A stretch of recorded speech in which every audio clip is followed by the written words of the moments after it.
Boa tarde, caros estudantes. Na aula de história de hoje, nós iremos tratar sobre a África no período medieval. Anteriormente, nós tínhamos falado sobre a África da Antiguidade, né? Então, retomando alguns pontos que serão essenciais para, inclusive, compreender essa aula, né? Nós tínhamos diversas organizações sociais, sistemas políticos, assim como religiões no continente africano no decorrer da Antiguidade. Então, nós encontrávamos, né, no continente africano, já na antiguidade, desde grupos nômades, caçadores e coletores, como era o caso dos Khoisan ou então dos pigmeus, unidades de tribos, né, aldeias e tribos, principalmente na região da África Equatorial e na África Meridional também, né, até grandes estados, alguns chegando a formar impérios, como foi o caso de Egito, Cartago, o reino de Cush na Núbia e Aksum também, né? Assim como também os reinos dos berberes do deserto, como Numídia, Mauritânia e Garamantes, né? Que foram alguns dos estados africanos mais marcantes, né, em suas devidas regiões no decorrer da antiguidade. Também tínhamos uma grande variedade de sistemas religiosos, né, com religiões animistas, que são aquelas no qual acredita-se que a natureza ela é animada por espíritos, religiões fetichistas, né, que tem talismãs que são como comunicadores ou portais entre o sobrenatural e o natural, o culto aos ancestrais também, religiões totêmicas, né, que acabam muitas vezes evocando um ancestral mítico, até religiões politeístas, como o caso do Egito mesmo, e monoteístas, como o caso do cristianismo, do judaísmo e depois do Islã, né? Também nas organizações sociais nós vamos ter sociedades matrilineares e sociedades patrilineares também, né? Assim como sociedades em que nós temos também uma grande presença do poder feminino, né? Enquanto outras é mais centrada no poder masculino, a presença da escravidão, né? Que era um sistema que variava também de sociedade para sociedade, mas que muitas vezes estava vinculado às relações de parentesco, né?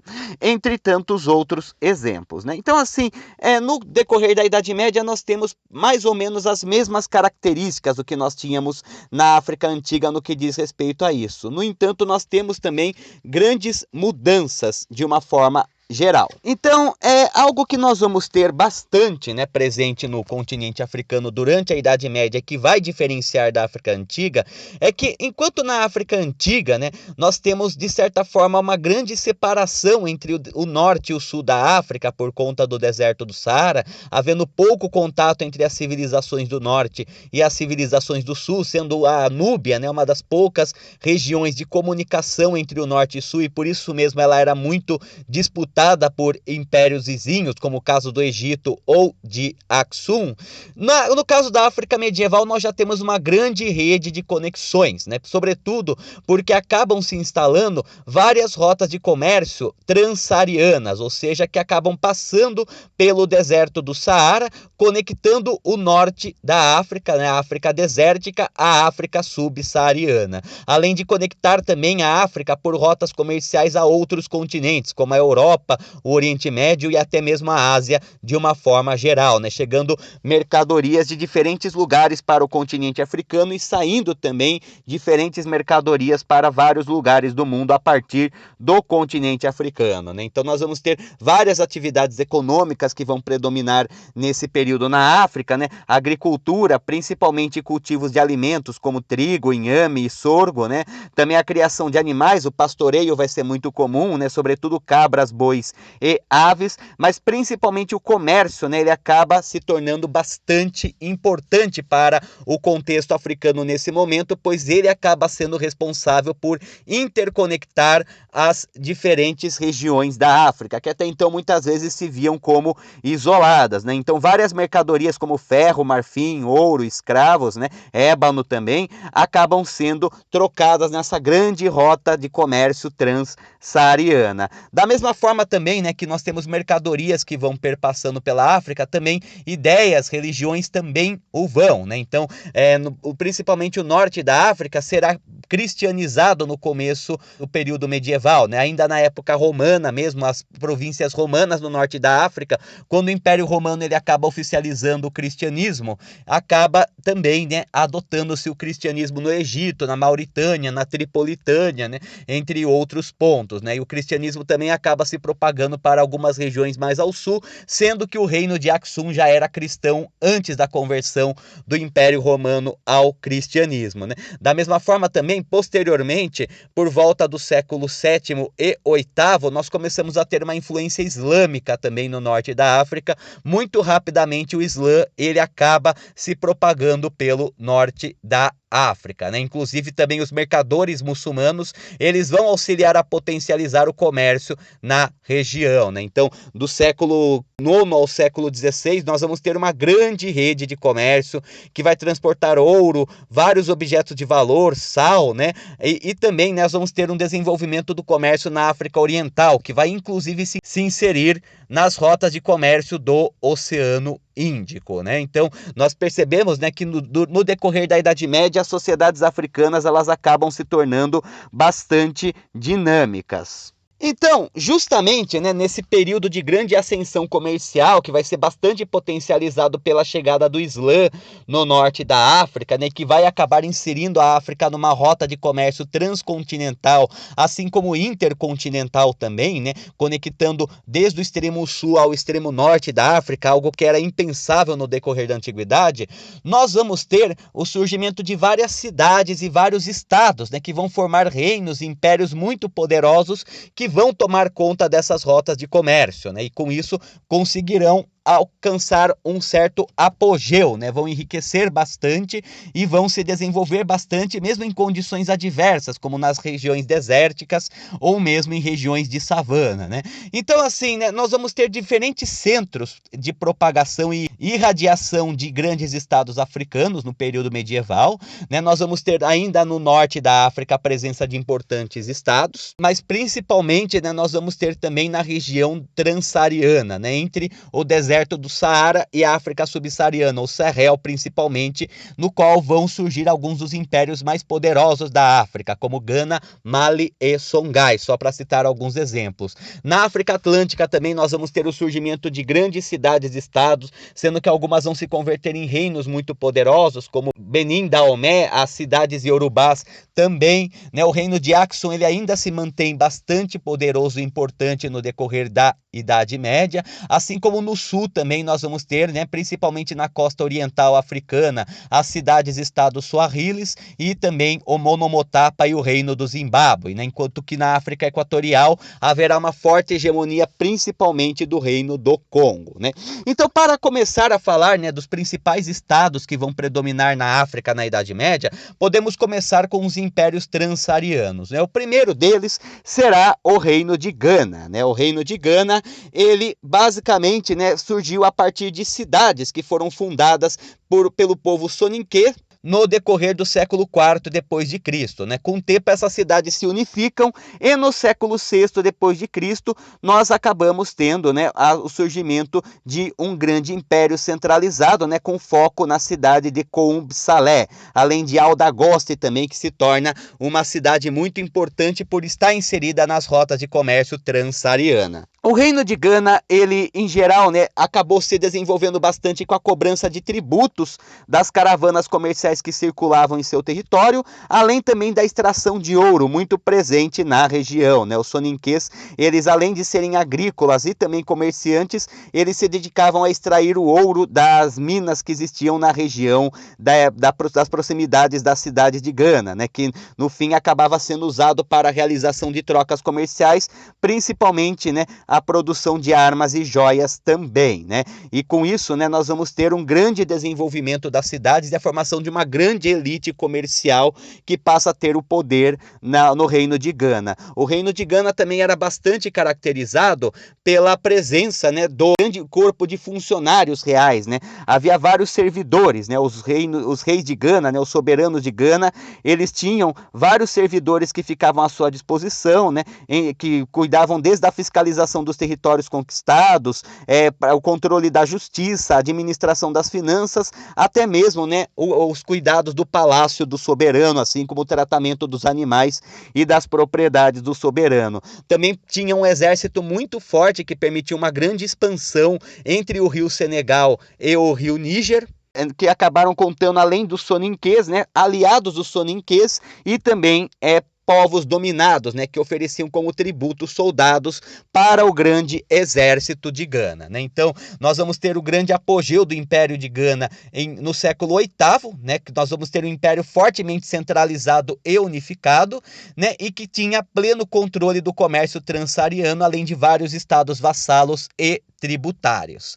No caso, o Império de Gana, ele acaba sendo atacado pelos almorávidas, né, de origem muçulmana, que acabam ocupando o norte da África, principalmente o Marrocos, né, e depois disso o Império ele se fragmenta, né, em pequenos estados menores, né, e no entanto, né, dentre esses estados nós vamos ter entre os estados que vão ter maior hegemonia após o colapso do Império de Gana, os Sossos, que se considerarão herdeiros do antigo Império de Gana, né, que vão controlar Kombi Salé e que vão ser, né, no decorrer do século XIII, liderados, né, por Sumaoro Kanté, e os Mandingas, né, que ficavam na região do Mali, que eram liderados por Sundiata Keita, que também se desenvolveram bastante, né? Em 1235, nós vamos ter uma das maiores batalhas do contexto africano medieval, que será a Batalha de Quirina, que será entre os Sossos de Kanté e os Mandinga de Keita, né? Que vai ser uma grande guerra que terminará com a vitória dos Mandingas.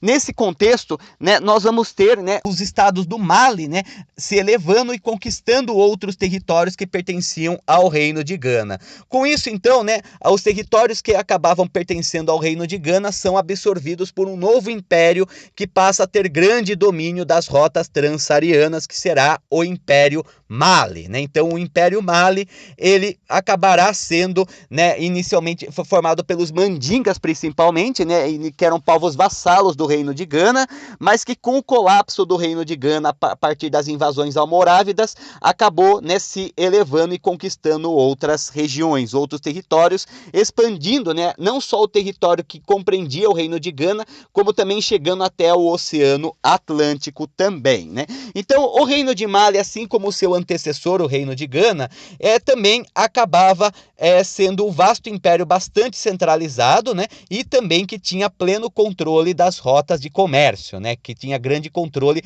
dos tributos das rotas de comércio que acabavam, né, ocorrendo no contexto transsaariano, que eram fundamentais para conectar a África, como nós vimos até então, né? No caso, a liderança do Império Mali, né, o imperador, podemos dizer assim, do Império Mali, será conhecido como Mansas, né?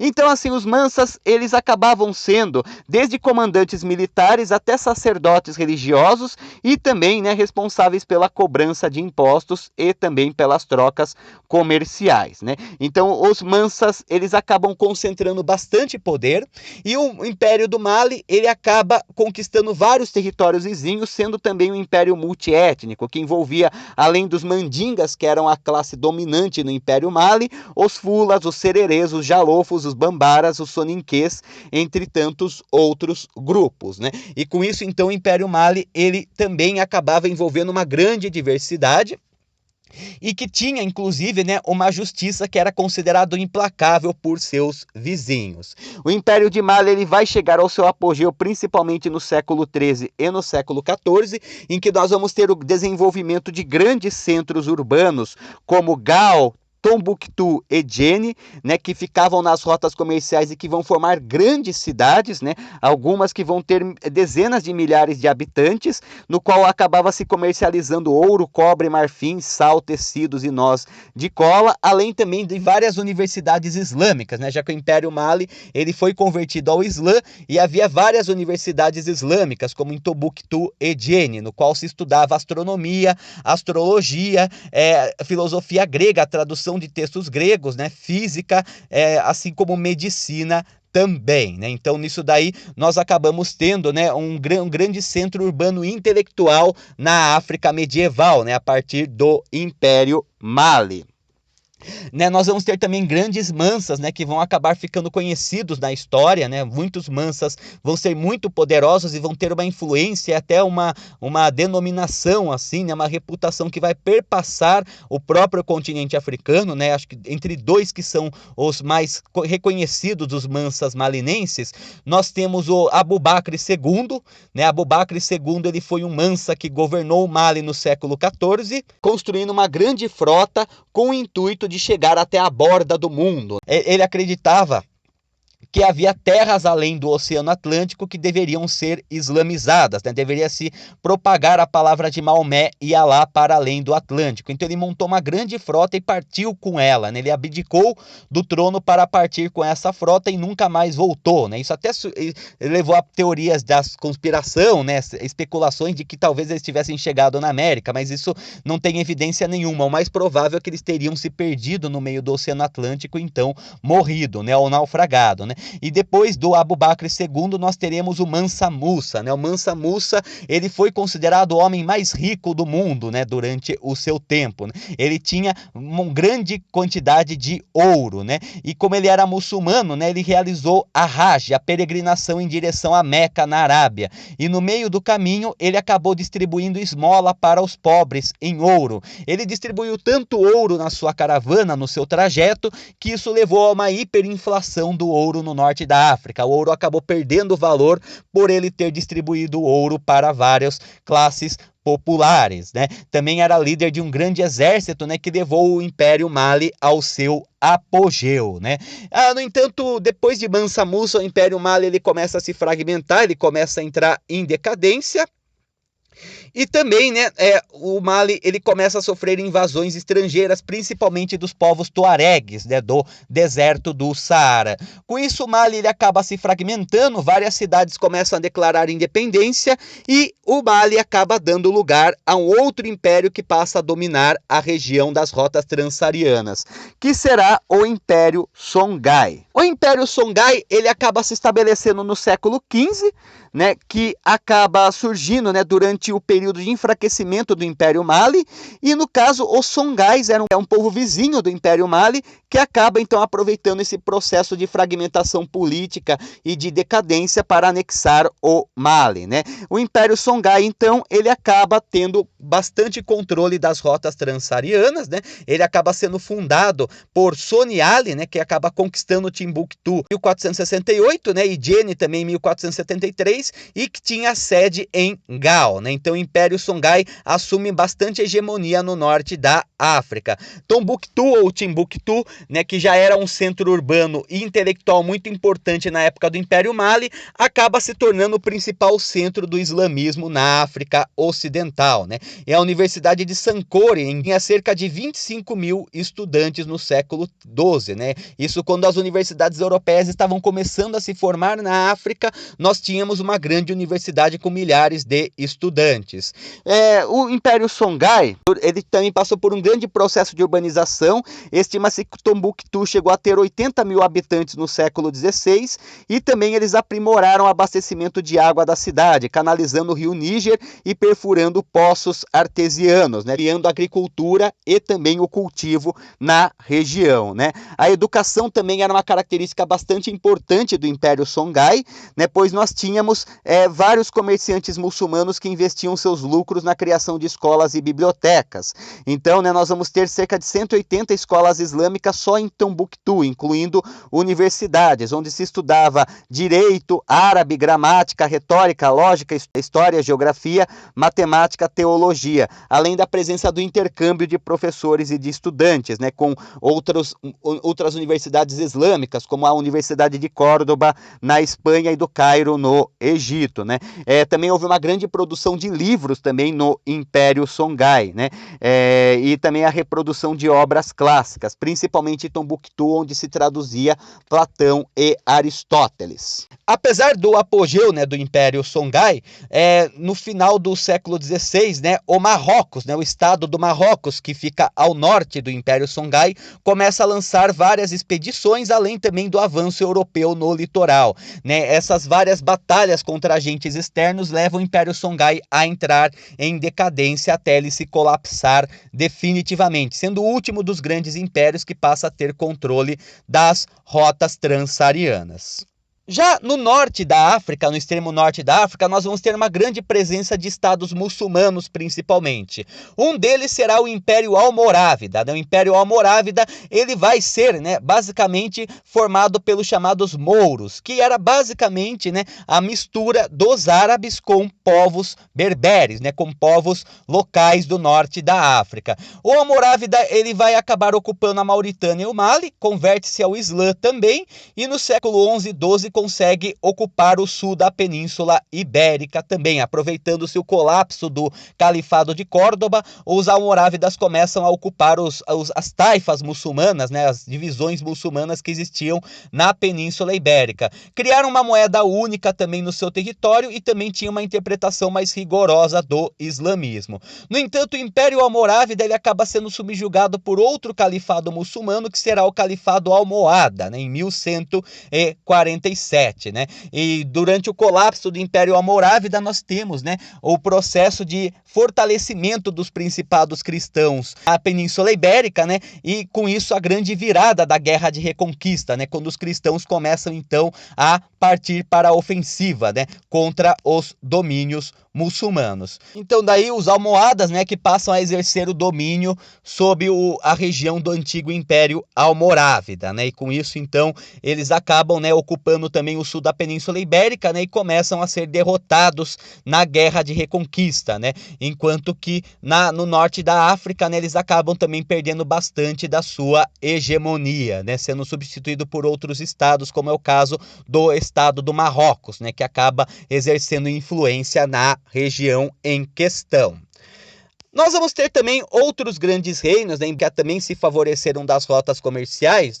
Nós teremos o Império do Kanem, ou também conhecido como Kanem-Bornu, como era conhecido também. O Império do Kanem, ele ocupou parte da África Ocidental, em que nós vamos ter principalmente o que seria correspondente à atual Nigéria e o Chad, próximo do lago Chad, uma porção do Níger também. Então nós vamos ter o chamado Império do Kanem, que vai ter origem nessa região. Em seu apogeu, ele que vai mais ou menos por volta de 600 depois de Cristo até 1300 depois de Cristo, nós teremos até inclusive uma influência do Império do Kanem no que seria a atual Líbia e Sudão também.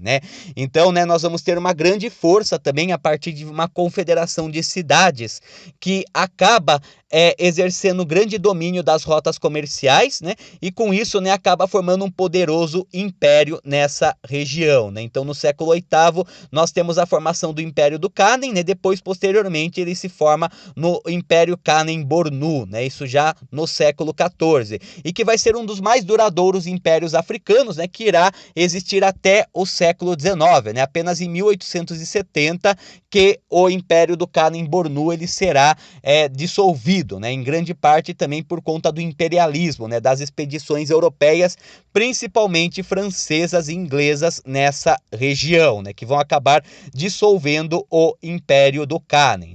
Em 1086 o Império do Kanem abandona várias religiões animistas e fetichistas que eram comuns, e então se converte ao Islã, sendo também um importante estado muçulmano nessa área.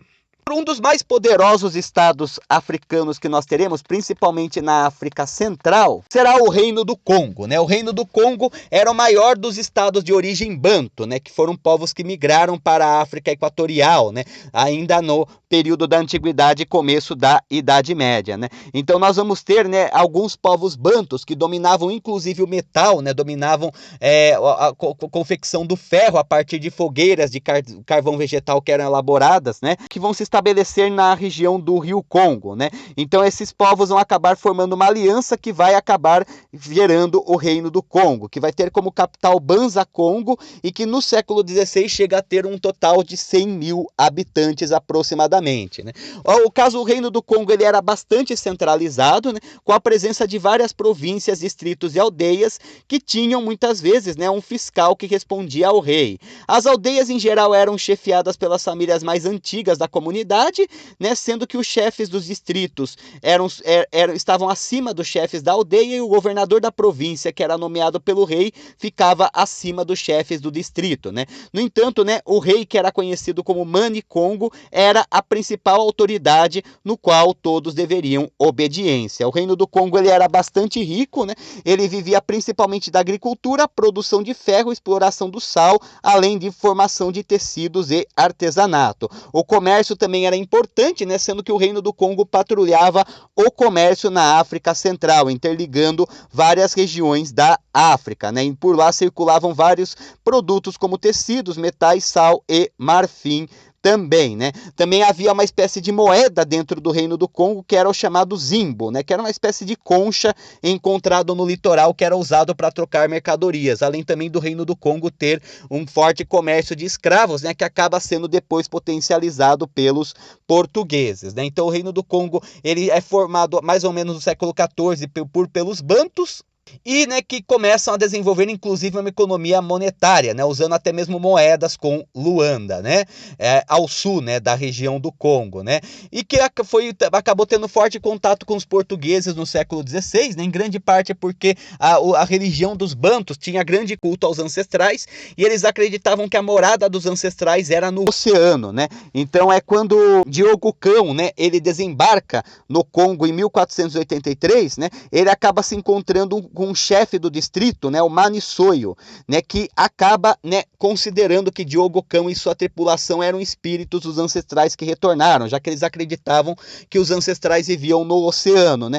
Então, né, com isso, né, ele acaba se convertendo ao cristianismo e acaba levando os portugueses para o rei do Congo, né, sendo que o próprio rei do Congo acaba então sendo convertido ao catolicismo, né, recebendo o nome de João, né, em homenagem ao rei de Portugal da época, Dom João II, né? O reino do Congo vai ter estreitas relações com os portugueses nessa época, né, sendo também católico e também responsável por propagar o catolicismo pela África Equatorial, além de auxiliar os portugueses no tráfico de escravos, já que os portugueses em geral se instalavam mais no litoral, né? E no caso os congoleses eles tinham maior conhecimento do interior para o apresamento de escravos, né?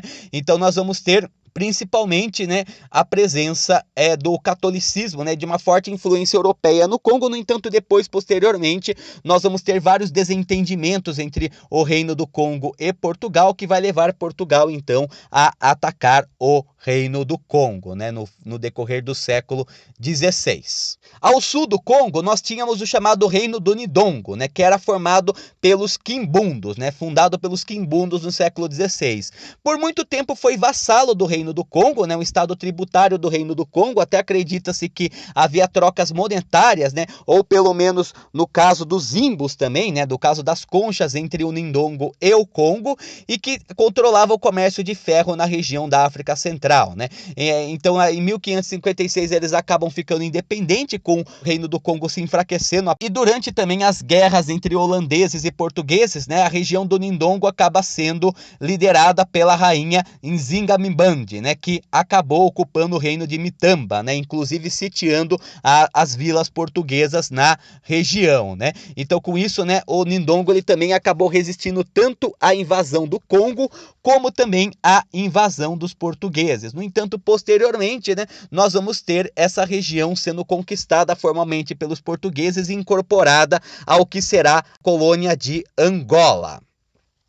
Na África Atlântica nós teremos o reino do Benin, né, que vai ser um reino que surgirá no século XII, tendo bastante influência na África Ocidental, principalmente na atual Nigéria, e que desenvolveu inclusive esculturas de bronze, né? O reino do Benin, né, ele vai ser um dos reinos mais duradouros na África também, né, caindo sob domínio britânico apenas na metade do século XIX. Nós vamos ter, né, o reino do Daomé fundado pelos Ajás por volta de 1650 no Benin, né, e que considerava que toda a terra era propriedade do rei, né, que acabava acabava colhendo tributo sobre o uso, sendo uma espécie de trabalho servil e camponês. Também enriqueceu bastante com o tráfico de escravos e importava armas de fogo dos europeus, né? Chegando inclusive a ter forte contato com o Brasil, né, durante a sua independência, né?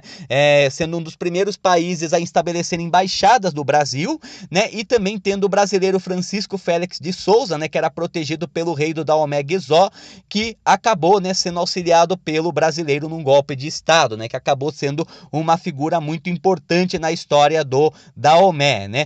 O reino do Daomé ele vai ser muito forte, né? Ele vai também acabar se beneficiando de certa forma do comércio de escravos. No entanto, né, depois no final do século XIX, com a abolição do tráfico negreiro e também com as conquistas europeias das regiões vizinhas, né, e a destruição das rotas de comércio internas, o Daomé ele acaba entrando em decadência e é conquistado pela França entre 1892 e 1894. Né? Também é uma outra característica que era comum a presença de mulheres guerreiras, assim como a presença de mulheres na política também, mulheres que se tornavam rainhas, dirigentes e também guerreiras, né? O que inclusive acabou chamando muito a atenção dos europeus.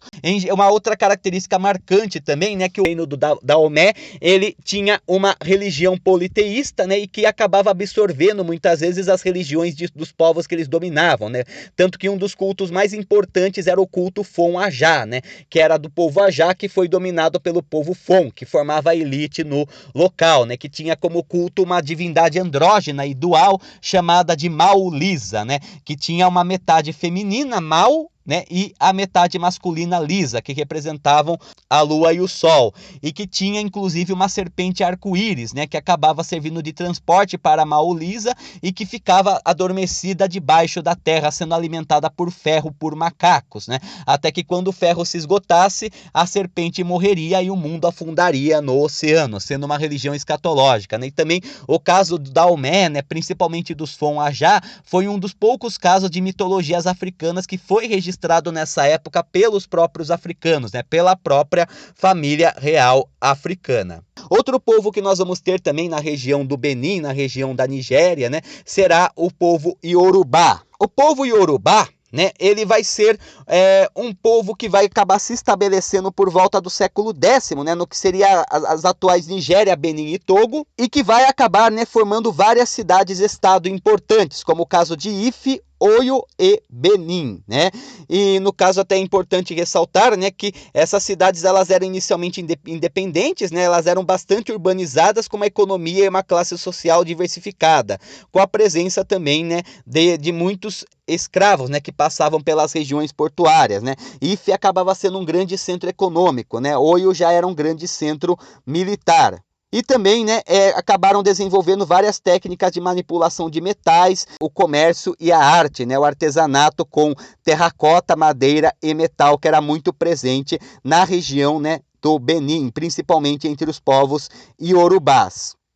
No caso, as cidades em geral, elas eram governadas pelo Obá, né, que era uma espécie de rei que governava com auxílio de nobres locais e que era responsável, né, pelo controle dos chefes das aldeias que faziam parte do reino, né? Então, com isso, nós vamos ter, né, várias cidades iorubás, algumas que vão formar reinos muito poderosos na região, né? No caso, os iorubás, eles eram politeístas, né? Eles acreditavam em vários deuses que eram os chamados orixás. Então, no caso, os orixás eles eram espíritos, né, divindades que estavam vinculadas à natureza. A principal divindade, né, iorubá, era o Olodumaré ou Olorum, né, que foi o criador dos orixás e que ficaram responsáveis por diferentes funções do mundo natural e também dos seres humanos, né? Então, no caso, eles acreditavam que os seres humanos teriam sido criados em Ifé, né, e que acabou se propagando pelas regiões do mundo, né? Cada orixá tinha uma personalidade, né, e também os seus seguidores em geral acabavam possuindo características semelhantes à do orixá que seguia, né?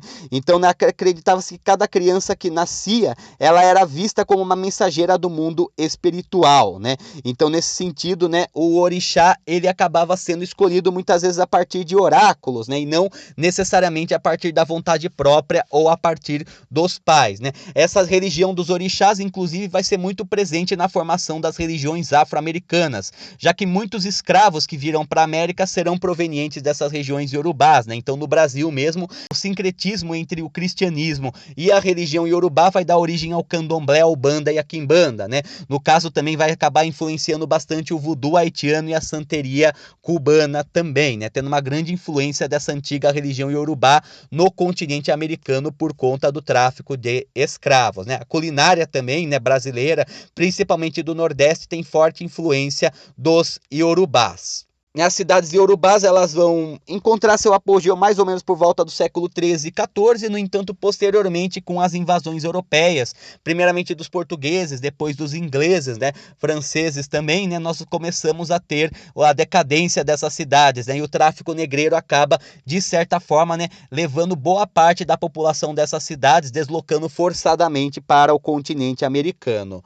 Né, nós vamos ter também na região do Níger e da Nigéria os Haussás, né, os Haussás foi uma civilização que se converteu ao Islã e que teve seu apogeu, né, durante o período do domínio Songhai, né? Também teve forte influência na cultura iorubá. Outra característica que era bastante comum entre os Haussás e que também era presente entre outros povos da África Atlântica era a presença dos griots. Os griots, né, também conhecidos como Djeli, né, eles eram principalmente, né, grandes sábios e poetas que tinham como finalidade informar, educar e entreter a população, né? Então eles eram poetas que muitas vezes memorizavam, né, e transmitiam intergeracionalmente e oralmente os poemas, né, as canções épicas, a história do povo, e que acabavam sendo os guardiões da tradição oral do povo, especialista também na história e na mitologia de um determinado povo. Havia algumas mulheres também que eram griots, as chamadas griotes, né, como eram conhecidas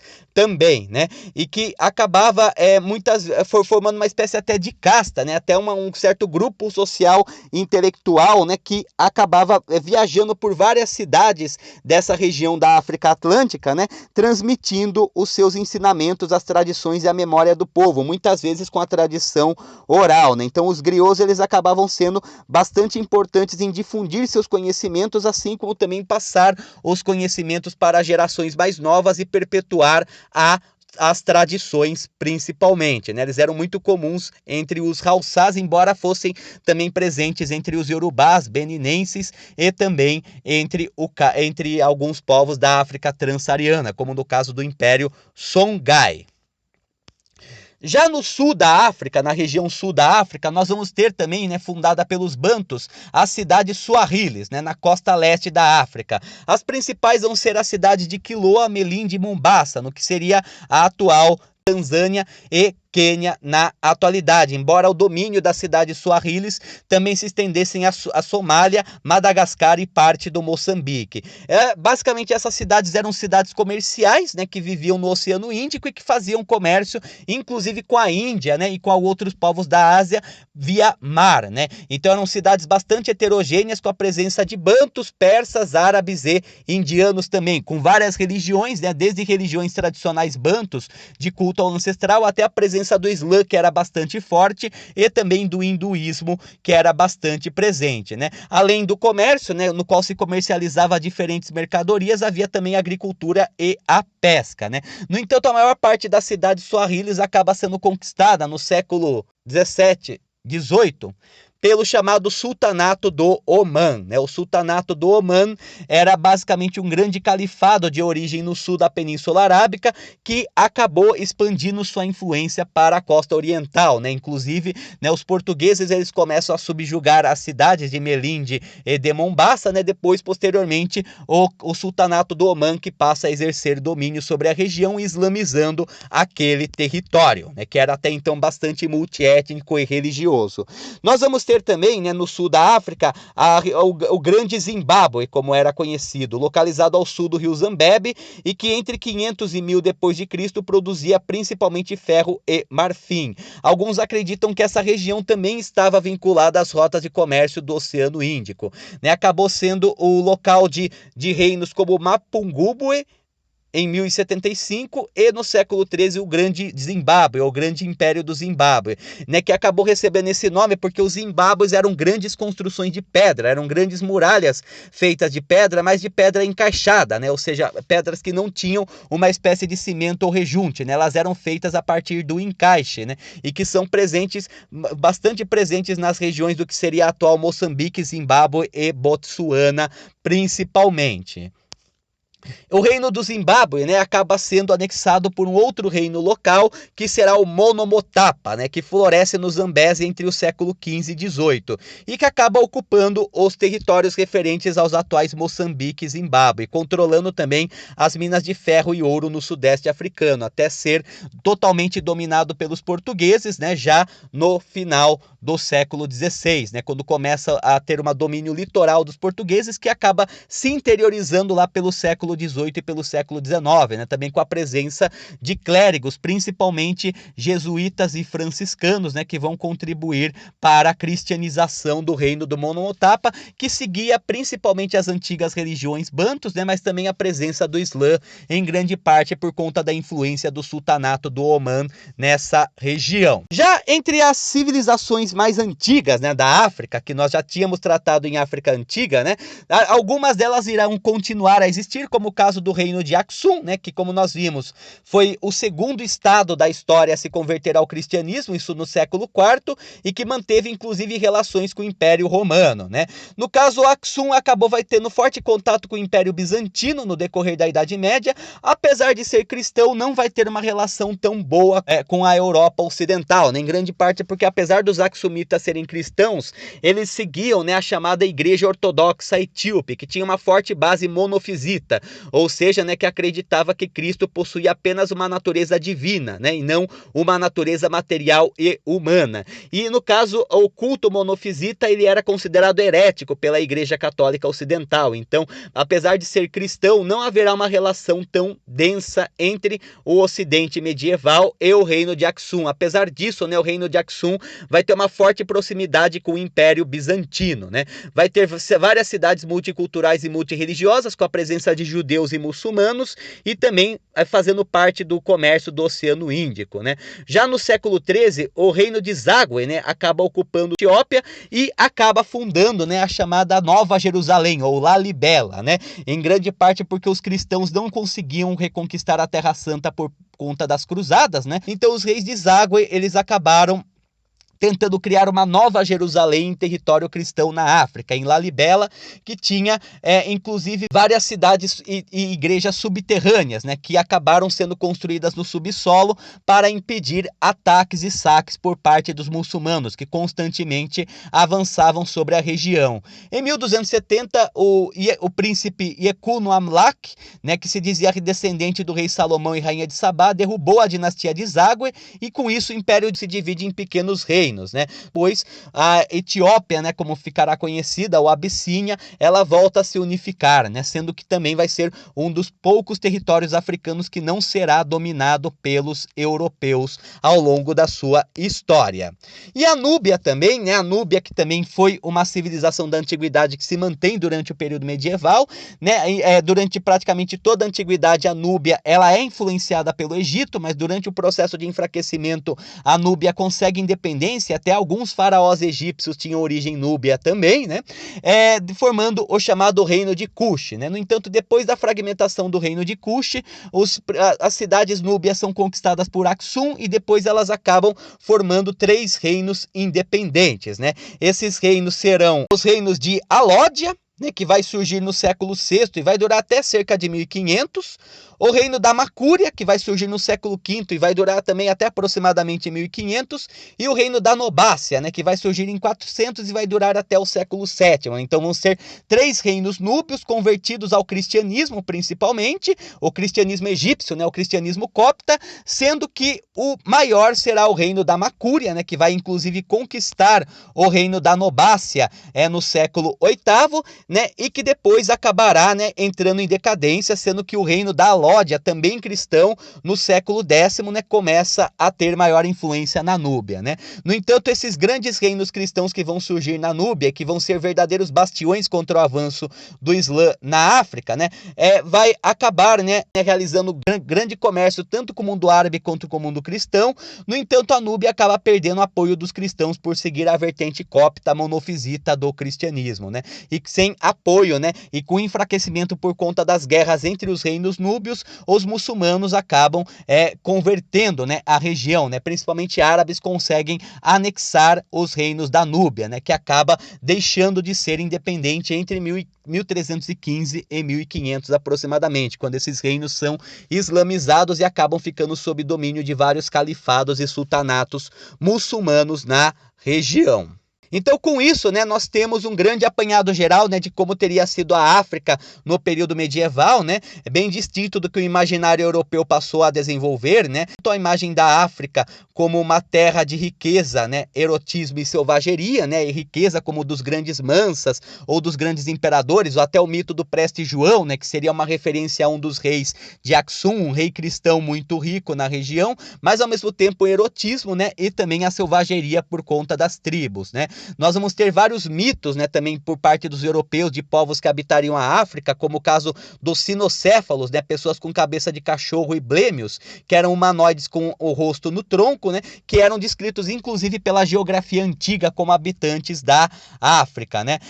Só no século XIX que os europeus vão acabar se interiorizando na África, né, e no caso, né, eles vão acabar muitas vezes desenvolvendo uma noção, né, dos povos africanos como selvagens ou inferiores, ignorando toda essa rica história que o continente africano desenvolve durante a Antiguidade e durante a Idade Média, né? Sendo um continente com várias estruturas muito diversificadas, né? Que não pode ser considerado homogêneo, várias organizações sociais complexas e também vários estados bastante organizados e bastante ricos, né? Que acabam muitas vezes desconstruindo a visão, né, que se tinha da África, né, que foi construída pelo imperialismo europeu, né? Sendo que esses povos africanos, eles também vão ter uma grande influência no Brasil, né? Principalmente por conta do tráfico de escravos. Bantos, sudaneses, iorubás, maleses vão ser enviados para o Brasil, né? Cerca de 25 milhões de africanos vão ser submetidos na América, a maior parte no Brasil, né? E nós vamos ter uma grande diversidade de povos que vão inclusive recriar as aldeias africanas dos chamados quilombos, né? Que vão ser refúgios de escravos fugidos, que vão copiar algumas aldeias que existiam em diferentes porções da África, né? Além também da presença, né, do sincretismo cultural com as religiões afro-brasileiras e com a culinária também, né? Sendo os povos africanos, né, um dos povos base para a formação da cultura brasileira. No momento é isso, uma boa tarde para todos.